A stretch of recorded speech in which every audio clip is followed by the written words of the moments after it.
Efésios capítulo 4.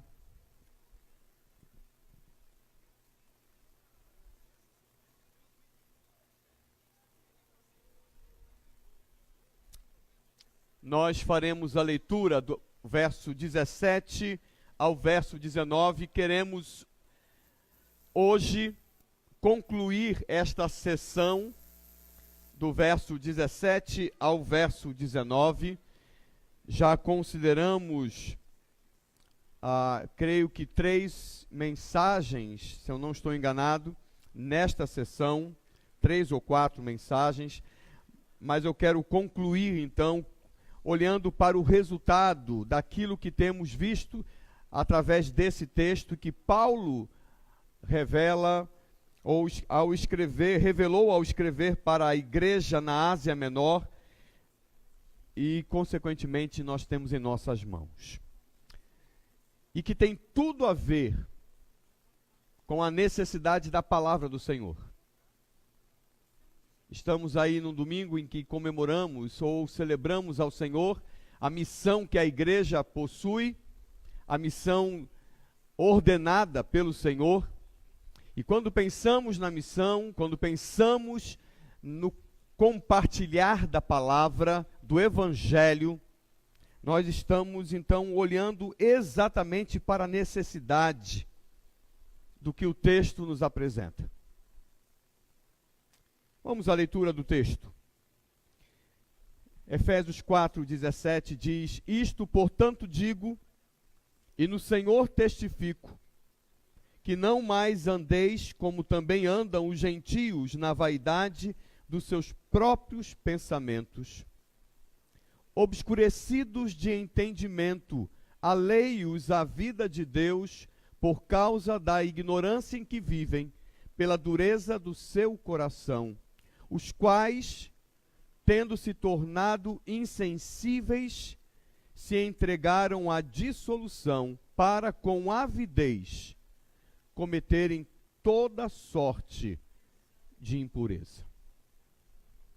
Na busca de revelar como vivemos em conformidade com o plano de Deus para o seu povo, a partir deste capítulo, Paulo divide a humanidade em 2 grupos. Quero relembrar o que temos repetido nas últimas mensagens. Paulo divide a humanidade em 2 grupos no capítulo 4. Os que são salvos e, portanto, vocacionados a um novo estilo de vida, a uma nova realidade. E isso, em especial, nos é revelado nos primeiros versos, nos primeiros 3 versos, em especial, do capítulo 4.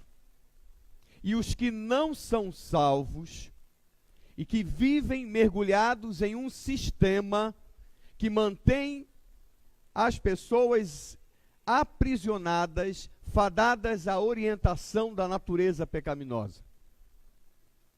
Paulo já falara sobre este sistema e já falara sobre a morte das pessoas que vivem neste sistema.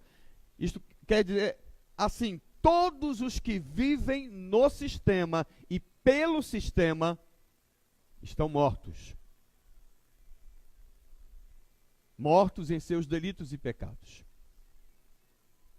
Não mortos fisicamente, não a separação da alma do corpo, que configura a morte, aquilo que determina que a pessoa não tem mais parte neste mundo, até a ressurreição, e então a definição final, a oficialização daquilo que Deus, o juiz, fará com cada um. Mas a morte em vida. Mesmo respirando, pensando, falando, comprando, fazendo coisas, trabalhando, ela está morta. Sendo conduzida por Satanás, através do sistema, ela é coordenada por sua própria natureza, por aquilo que a natureza pecaminosa planta no seu coração. E como nós já estudamos agindo maliciosamente, levando a pessoa a acreditar que ela está no controle de sua vida. Mais ainda, que é possível, pelo menos, ela estar no controle da vida de outras pessoas, em especial a sua família. Mas na realidade isto não acontece. Então Paulo divide, chegando no capítulo 4, a partir daí ele divide a humanidade nesses dois grupos: os salvos, que agora devem viver uma nova realidade, e os não salvos, que não têm como viver novidade de vida. Não tem. E continuam mortos em seus delitos e pecados. Uma forma de vida é o que temos observado nestas últimas mensagens, olhando para essas duas formas de vida, uma é absolutamente oposta à outra, o que inviabiliza alguma forma de sintonia entre elas. E exatamente por isso o apóstolo ordena para que sejamos coerentes. Lá no verso 1, relembrando o verso 1, ele diz: rogo-vos, pois eu, prisioneiro no Senhor. Olha aí para o seu texto. Rogo-vos, pois eu, prisioneiro no Senhor, que andeis de modo digno. A expressão digno quer dizer coerente. Que andeis de modo digno da vocação a que fostes chamados. É inadmissível a sintonia entre esses dois estilos de vida, entre essas duas formas de se andar, como é o verbo, como é traduzido na versão. Pois o primeiro andar, aquele que diz respeito aos salvos, ele é possível pela geração de vida, algo que vem do Senhor para os homens. Gerar vida é algo divino, não humano. Então, esse novo andar, esse primeiro andar, é possível pela geração de vida que vem da parte de Deus e porque gera vida como consequência. Então, a vida que vem da parte de Deus para o homem, através da ação do Espírito Santo e agora da presença do Espírito Santo, gera consequentemente vida para a pessoa no seu andar, na sua forma de se relacionar e de fazer as coisas. Já o segundo andar é inútil, vazio, sem vida. Pelo contrário, gera morte da sensibilidade, afetando os desejos, as ações e os relacionamentos das pessoas. Paulo, então, apresenta um quadro duplo, que revela o caráter de ambos estilos de vida, e nós vimos isso no domingo passado. E vai ficar aqui para você olhar por um bom tempo. Paulo revela esse quadro duplo. De um lado, segundo os versos de 1 a 3 do capítulo 4, o andar vocacionado, o andar do salvo, que tem como seu combustível a humildade, quer dizer, a submissão ao Senhor, e que a partir desta submissão produz na pessoa e leva a pessoa à mansidão e, consequentemente, à paciência e então à compaixão, trazendo o resultado da unidade. Unidade com Deus, unidade com o povo de Deus, tornando-se uma pessoa que vale a pena.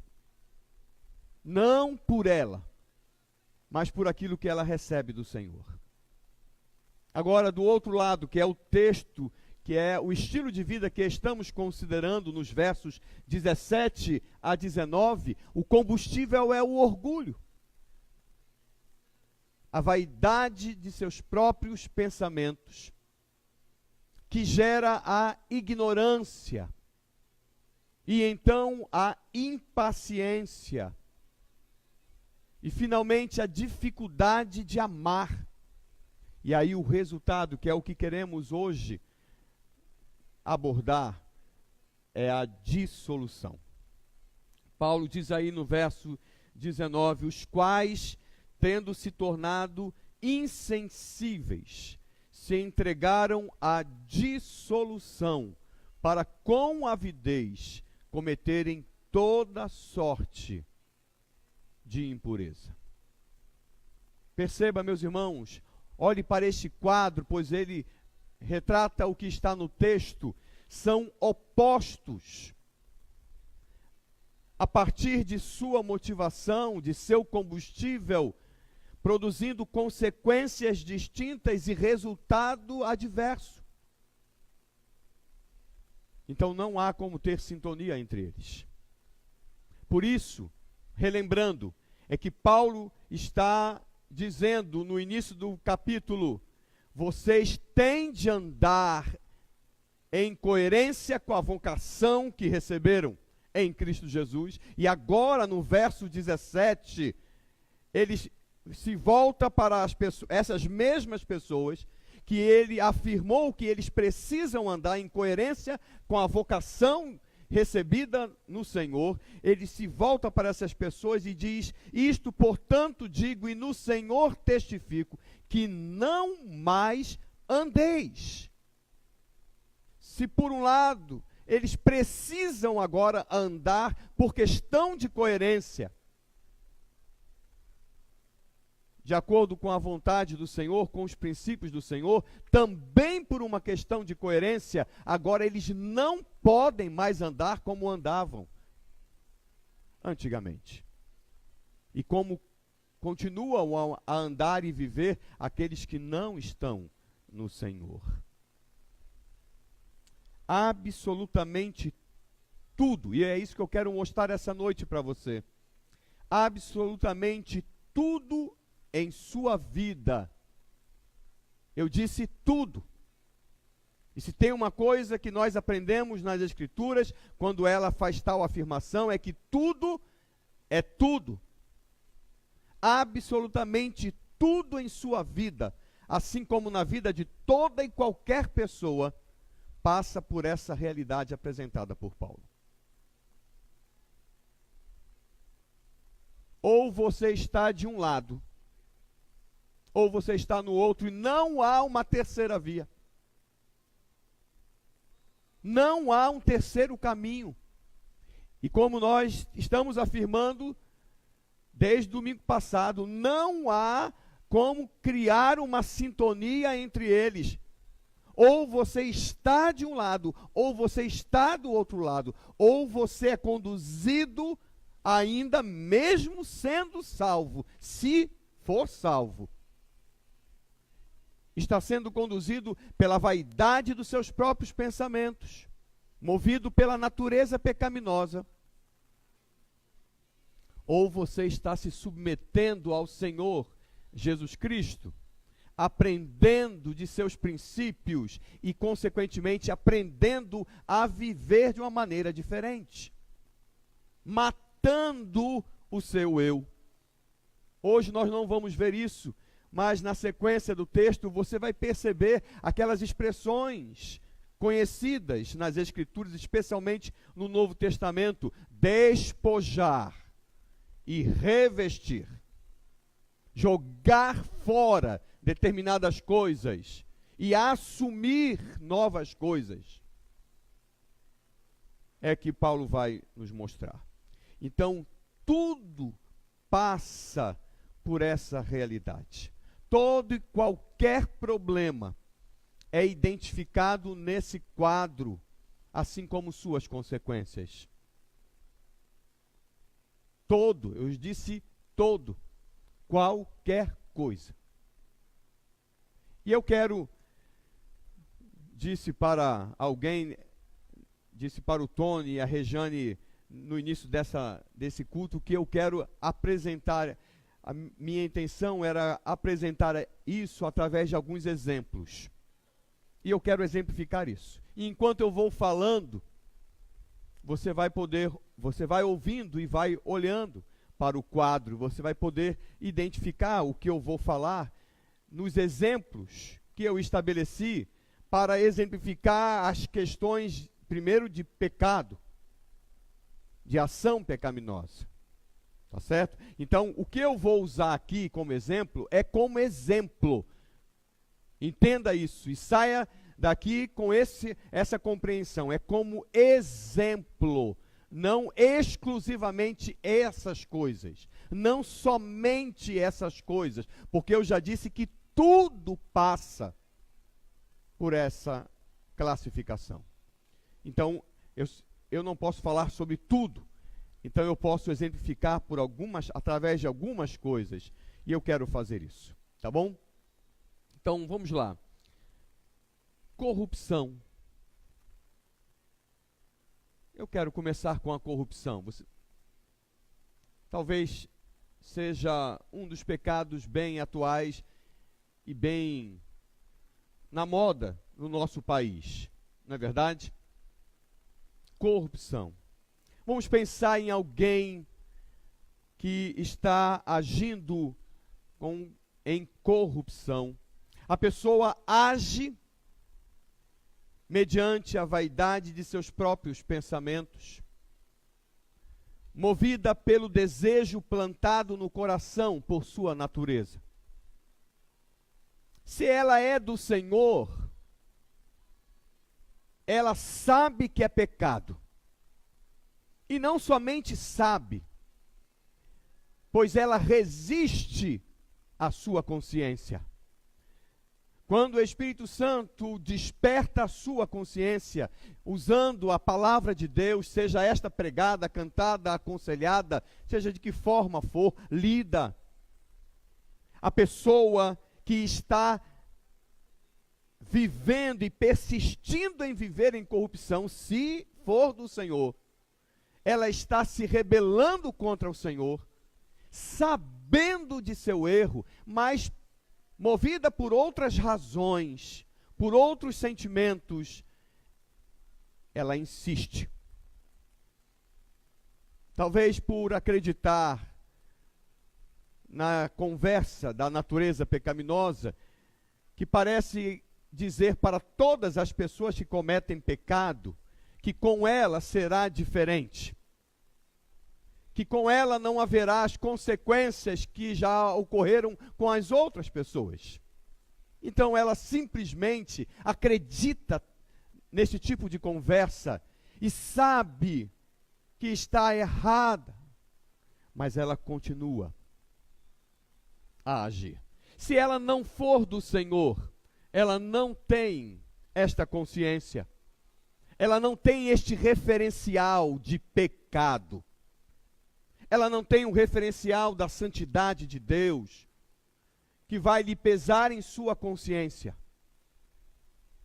E ela não tem também a palavra de Deus ou os princípios do Senhor revelados em sua palavra como referencial para ela, como exemplo ou como diretriz para a sua vida. Então ela vai, como diz o texto, agir por pura ignorância. Então ela age movida pelo desejo plantado no coração por sua natureza. E dessa forma ignora os preceitos do Senhor acerca da justiça, acerca da verdade, acerca da santidade, abraçando toda influência conveniente. Então se ajunta, com o tempo começa a se ajuntar com os que compactuam com seus planos e ações, se distanciando daqueles que lhe são discordantes. E por isso,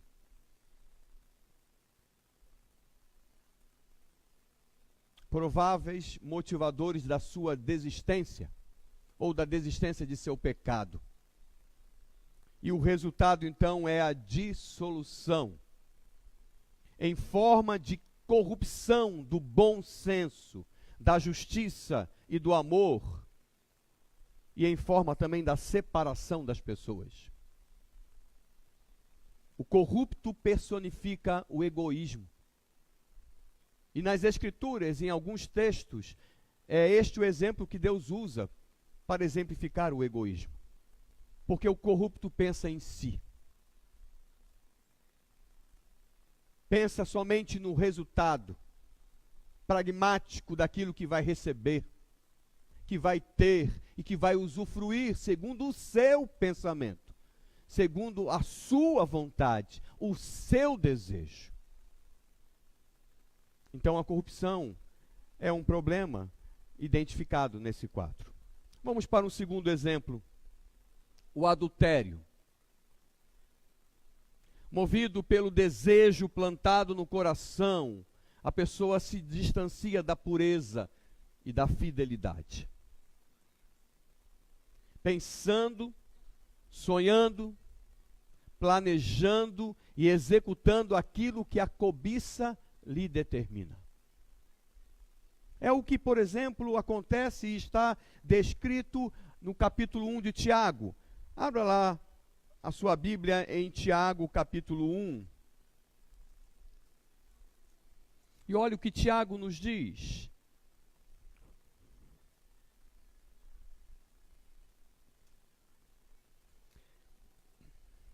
A partir do verso 12. Tiago 1, verso 12. Ele diz: bem-aventurado o homem que suporta com perseverança a provação, porque depois de ter sido aprovado, receberá a coroa da vida, a qual o Senhor prometeu aos que o amam. Ninguém, ao ser tentado, diga: sou tentado por Deus, porque Deus não pode ser tentado pelo mal, e Ele mesmo a ninguém tenta. Ao contrário, cada um é tentado pela sua própria cobiça. Quando esta o atrai e seduz, então a cobiça, depois de haver concebido, dá à luz o pecado, e o pecado, uma vez consumado, gera a morte. Então a pessoa é movida por esse desejo, e esse desejo leva ela a cobiçar. Tudo é movido pela vaidade de seus próprios pensamentos, o que lhe torna cego e surdo para a realidade. Pratica o pecado, alimentando o seu ego, cheio de falsas necessidades. Inclusive necessidades que a pessoa às vezes usa, fala, dá como desculpa para cometer o pecado. E enquanto faz, enquanto adultera, cresce a impaciência e a dificuldade de amar o cônjuge, enaltecendo as virtudes da pessoa com quem pratica a infidelidade. O resultado é a dissolução na forma de toda sorte de impureza. Exatamente como o texto diz, assim como a possibilidade da separação conjugal e da separação familiar. Vamos para um terceiro exemplo. A mentira ou a fofoca. Movido pela vaidade de seus pensamentos, a pessoa julga e determina a realidade acerca dos outros e o faz exclusivamente por aquilo que quer ver e acreditar, na particularidade de seus sentidos, que biblicamente afirma que estão embotados. Conforme pratica a mentira ou conforme pratica a fofoca, e com ela muitas vezes outros pecados, tenta aliviar a consciência,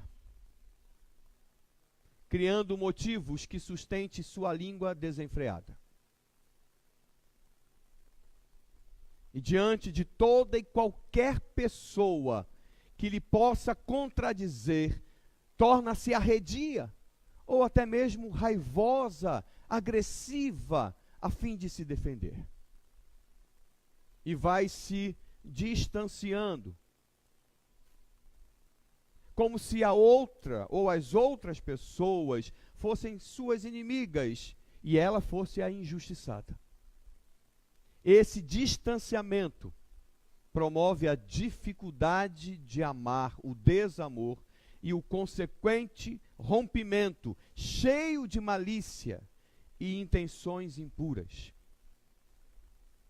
criando divisões entre as pessoas que lhe deem a sensação de estar correta em seu proceder. Também passa por esse quadro. Vamos para um penúltimo problema, ou um penúltimo pecado. A dificuldade de perdoar. Movido pela sensação de injustiça, segundo a vaidade de seus pensamentos, a pessoa fala e age, ou não age, com seu cônjuge. Sua análise é baseada em sua exclusiva forma de ver, que é influenciada por seus sentimentos.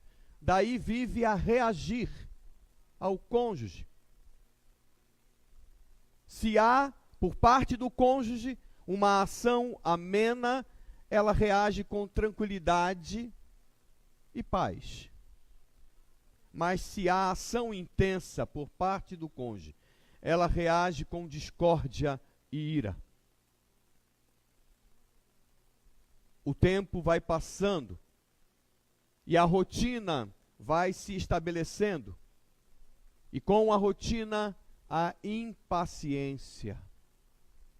E com a impaciência, a dificuldade de amar. Associada à compreensão de que não há mais amor na relação. E o resultado natural é a dissolução devido à existência de, aos olhos da pessoa, de um muro intransponível, sem lugar para perdão e retomada de diálogo.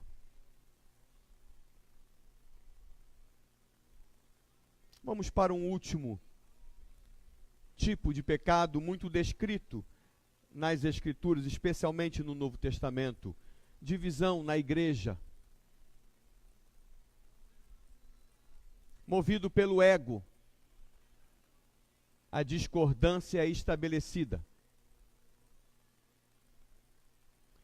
E com sua crescente, a prática de pensar, falar, agir, movido por suas convicções, enaltecendo o seu lado, em detrimento do outro. É assim que a pessoa age. Com o tempo e a multiplicação de situações, alarga-se a impaciência com o adverso. E a irmandade em Cristo é esquecida em prol da irmandade entre os que estão em sintonia com uma linha específica. A vontade de ver e de se relacionar com toda a comunidade desaparece. O prazer em cultuar ao Senhor sem restrições na consciência também desaparece. A vontade de estar na igreja e a sensação de edificação é extinguida. Então resta a dissolução, com o rompimento das relações, ou com o desligamento de pessoas, ou mesmo a destituição de lideranças. É assim que funciona. Percebe? Pecados diferentes, mas o seu funcionamento passa por esses quadros. Todo e qualquer pecado, com suas sequelas, é descrito pelo quadro que Paulo estabeleceu aos Efésios pela motivação e suas consequências e resultado. E o interessante, meu irmão, minha irmã, eu não quero parar aqui o exemplo, então eu vou fazer agora um caminho contrário.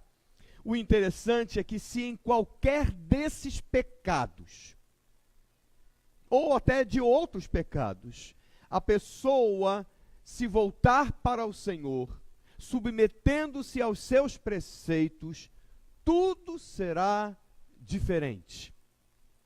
Absolutamente tudo será diferente. Então vamos olhar novamente esses pecados de uma outra forma. Vamos imaginar cada um desses pecados, ou as pessoas que cometem esses pecados, ou que estão ou estavam cometendo esses pecados em sua vida, e vamos imaginar essas pessoas se voltando para o Senhor, quebrantando o seu coração e se submetendo ao Senhor e sua palavra. Vamos lá, rapidamente. A corrupção. Se o corrupto assumisse falência e se submetesse aos princípios do Senhor, deixaria suas ações fraudulentas. Desfrutaria da liberdade no Espírito Santo em sua consciência. Dormiria tranquilamente, sem nada ter a esconder. E então começaria a reagir com mansidão e paciência, inclusive aos que ainda o vissem com maus olhos, pelo tempo que cometeu o devido pecado. Compreenderia a dificuldade de alguns em perdoar e amar, sendo irados e querendo justiça a todo custo, por assumir seu erro e por compreender a graça de Deus. Ele começaria a sentir, a pensar, a sentir e a agir de maneira diferente. Então passaria a não ter dificuldade em andar com os justos, assim como os justos passariam a não ter dificuldade em andar com ele. Foi o que aconteceu com Zaqueu. Lembra de Zaqueu?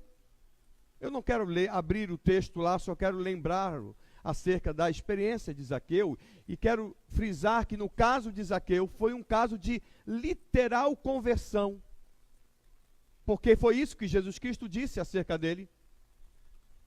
Hoje houve salvação nesta casa.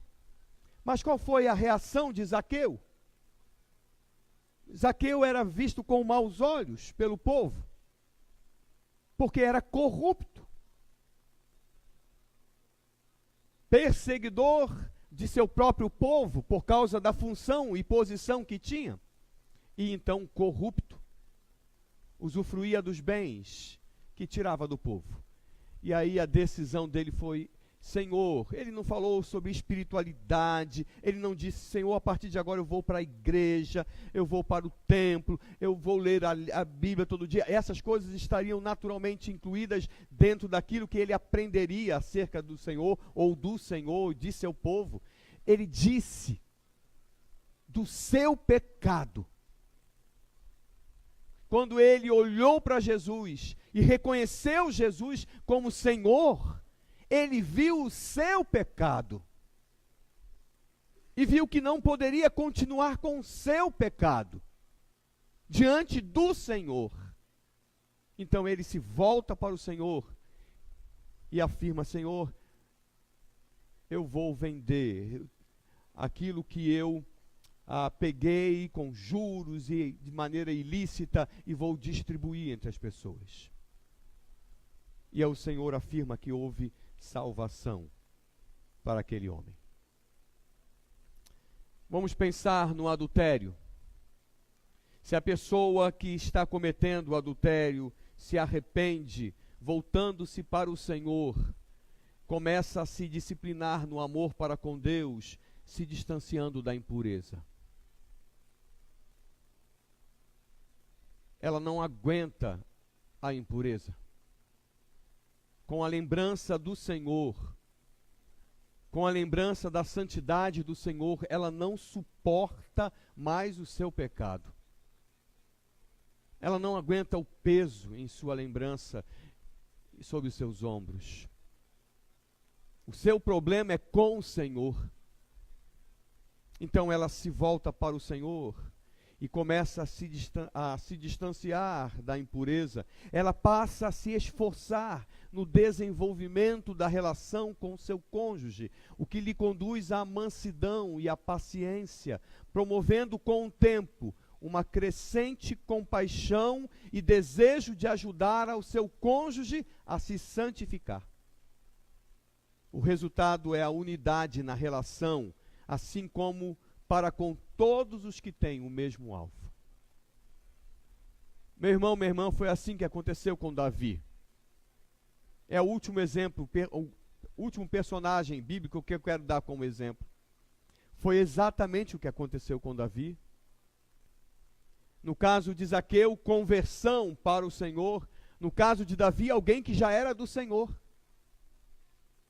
mas que cometeu o pecado e viveu por bom tempo no seu pecado. E você se lembra, de acordo com o texto, viveu na cegueira, na insensibilidade de seu pecado por um longo tempo, até que o Senhor enviou o profeta Natã. E finalmente Davi quebrantou-se diante do Senhor. E aí nós conhecemos o Salmo 51. E sabemos da sua confissão de pecado. E do seu desejo de ser purificado pelo Senhor. Quando as pessoas que são do Senhor se voltam para o Senhor, deixam de seguir o seu orgulho, a vaidade de seus próprios pensamentos e passam a se submeter ao Senhor, há mudança na sua vida. A mesma coisa acontece com a mentira e a fofoca. Rendendo-se ao Senhor, a pessoa segue os princípios divinos, deixando de falar o que não edifica, procurando ser correta e graciosa no que afirma, visando o bem do outro. Isso ajuda a controlar a língua, assim como a aproxima das pessoas, pela liberdade de não haver mais malícia. O amor, então, é estabelecido pelas relações sinceras e santas, e a unidade vem como resultado da presença de Deus no meio deles, no meio das pessoas. A mesma coisa acontece na dificuldade de perdoar. Seguindo os preceitos do Senhor, a pessoa passa a agir como adoração ao Senhor, entendendo que essa é a sua real necessidade. Casamento dá certo e é algo que glorifica ao Senhor, desde que vivido segundo os seus preceitos. Então, a decisão de perdoar é assumida, assim como a disciplina em olhar o cônjuge pelo olhar do Senhor e a decisão de agir em prol da edificação, de dar ao outro o que o outro realmente precisa, sem esperar algo em troca. Surge com o tempo a mansidão, a paciência e a compaixão, resultando na unidade do casal e na alegria de experimentar o amor desprendido do egoísmo, que tanto amargura o coração das pessoas. E por último, a mesma coisa acontece na divisão de uma igreja. Em meio a tanta confusão e divergência, assumem as pessoas que são igreja, se elas se assumirem como igreja, e que tem um Senhor sobre elas, que deve ser adorado. Então reconhecem os seus pecados e pedem perdão um ao outro, decidindo considerar os princípios do Senhor em sua palavra. Passam a estudar juntos as Escrituras e a meditar em todo o tempo tomando as suas decisões e agindo um com o outro mediante o direcionamento da palavra. Mansidão, paciência, compaixão, características antes ausentes, passam a invadir o coração de todas as pessoas, e a unidade vem como resultado, por terem o mesmo Senhor, que lhes dá o mesmo propósito e diretriz. Voltam a ser, então, igreja, corpo de Cristo, ao invés de grupos divergentes.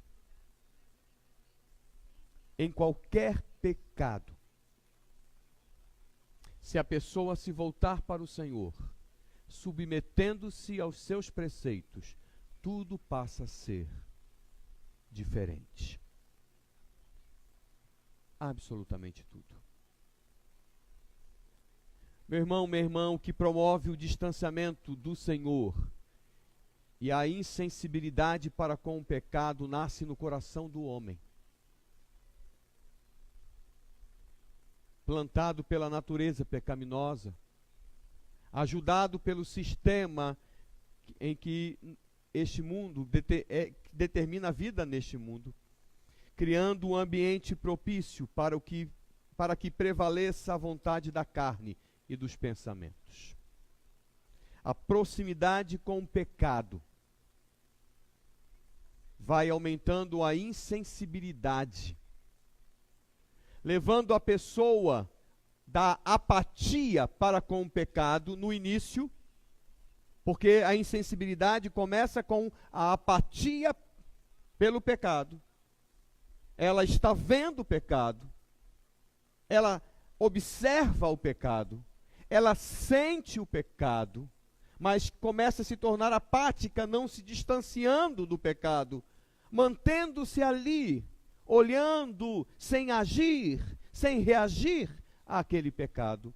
Então, a insensibilidade leva a pessoa da apatia para com o pecado à parceria assumida, menosprezando a conduta santa, ou até mesmo debochando da simples sugestão de pureza. É o que Paulo diz com o verso 19, o final do verso 19, quando ele fala: com avidez cometerem toda sorte de impurezas. O perfil é de um coração endurecido, entregue a ações pecaminosas em forma depravada, por meio de um zelo descontrolado, algo que parece incoerente.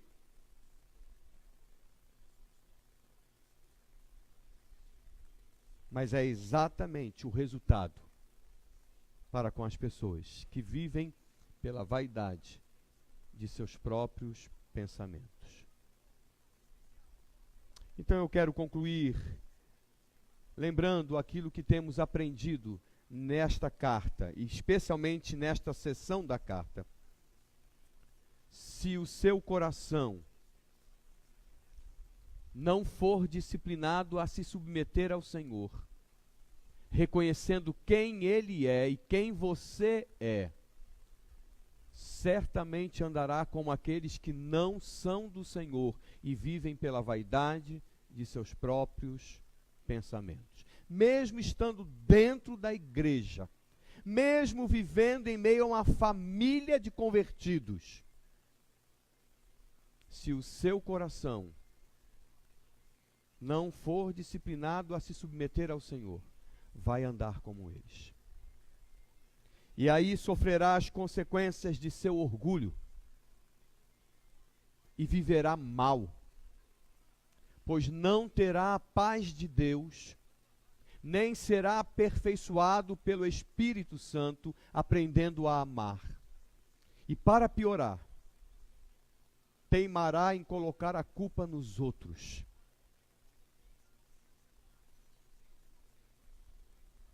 Porque o orgulhoso não assume a sua culpa.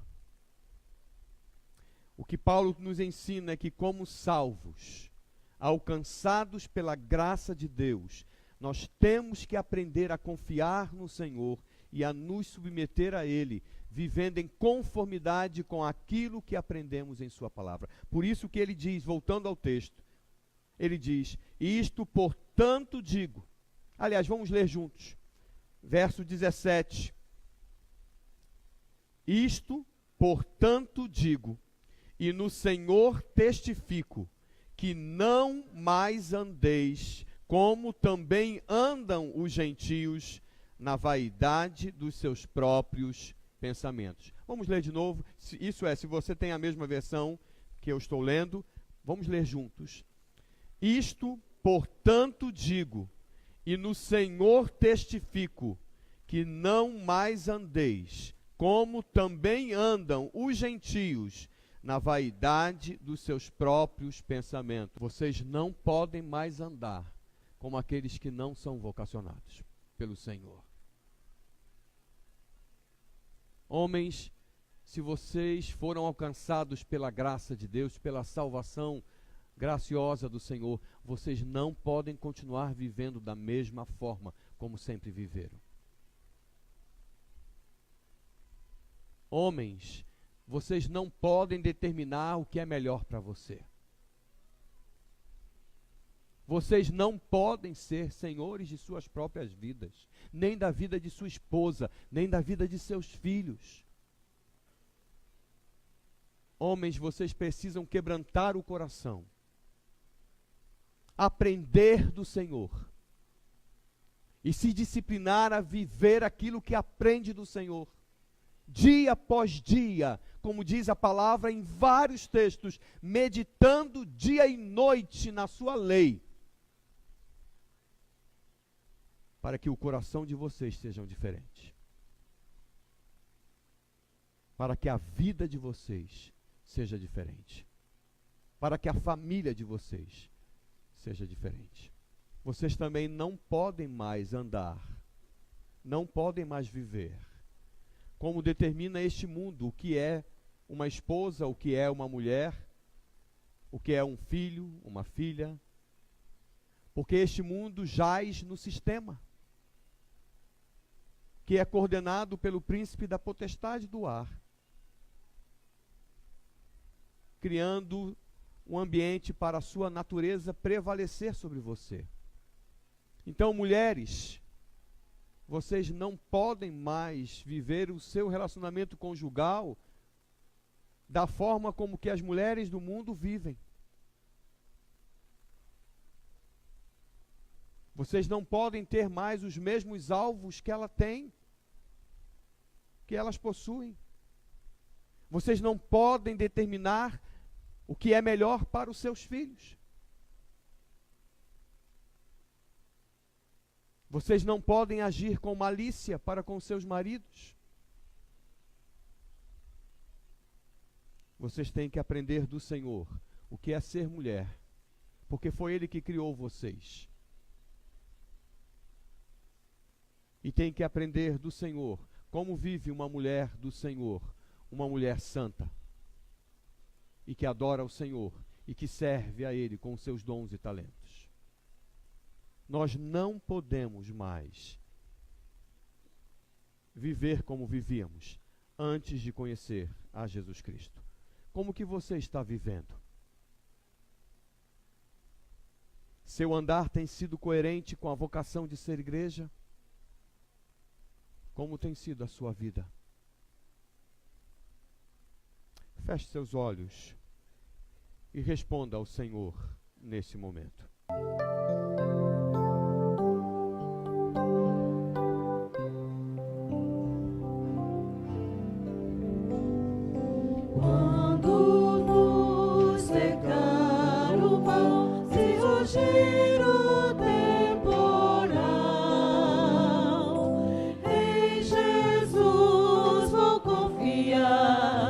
Ele nunca vai falhar.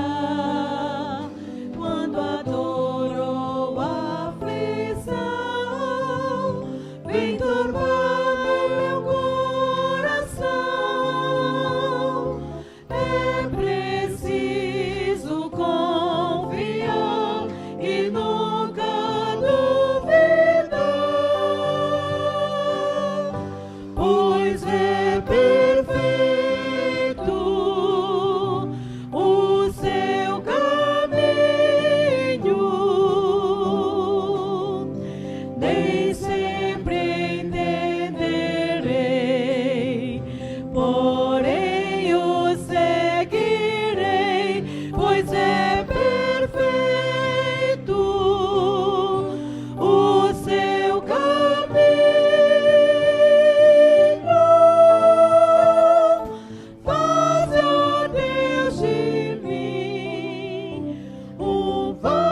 pois me dá paz. Quando fraco me senti e o mundo me oprimi, e pesar a minha cruz, crê somente diz Jesus, quer nas trevas, quer na luz, sempre perto está Jesus, perto e pronto pra salvar, se nele confiar, pois é perfeito o seu caminho, nem sempre tem